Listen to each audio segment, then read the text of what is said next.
बल्कि हर दिन हम स्वच्छता के लिए इस काम को करें। मुझे सौभाग्य मिला था भारत सरकार के नगर विकास मंत्रालय में एडिशनल सेक्रेटरी के रूप में, जब माननीय प्रधानमंत्री जी ने स्वच्छ भारत मिशन पहले जो राजपथ आज कर्तव्य पथ बन चुका उसके ऊपर लॉन्च किया था, उस कार्यक्रम को पूरी की पूरी जिम्मेदारी मेरी थी उसको व्यवस्थित करने के लिए। ये बहुत बड़ा सौभाग्य था मुझे 2 अक्टूबर 2014 को। और वहां पे माननीय प्रधानमंत्री जी ने जब स्वच्छ भारत मिशन लॉन्च किया था, उन्होंने ये कहा था कि ये स्वच्छता का जो स्वच्छ भारत मिशन है ये सरकारी कार्यक्रम नहीं है, बल्कि ये एक जन आंदोलन है। ये तब सक्सेसफुल होगा हमारे देश में जब सारी की सारी जनता इस कार्यक्रम के साथ जुड़ जाएगी। माननीय प्रधानमंत्री जी ने इंगित किया कि ये हमारा एक जनता का कार्यक्रम है। जनता के अंदर उनके व्यवहार में जब परिवर्तन होगा तब जाकर के हम स्वच्छता को कर पाएंगे। तो आज हमारे व्यवहार में बहुत कुछ परिवर्तन हुआ है।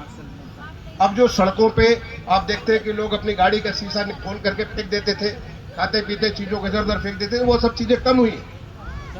लेकिन अभी भी हमें कुछ रास्ता तय करना है। जब इस स्वच्छ भारत मिशन का 3रा वर्षगांठ बनाई जा रही थी, उसमें माननीय प्रधानमंत्री जी ने कहा था कि चाहे 1000 गांधी हो जाए, गांधी जी को जो कि इस पूरे की प्रेरणा थे, जब 15 अगस्त 2014 को माननीय प्रधानमंत्री जी ने लाल किले के प्राचीर से स्वच्छ भारत अभियान का उन्होंने शुभारंभ किया। उन्होंने कहा कि गांधी जी को, जो हमारे राष्ट्रपिता बापू हैं, उनको सच्ची श्रद्धांजलि तब होगी उनकी 150वीं जयंती में हम देश को स्वच्छ दे दें 2 अक्टूबर 2019 के लिए।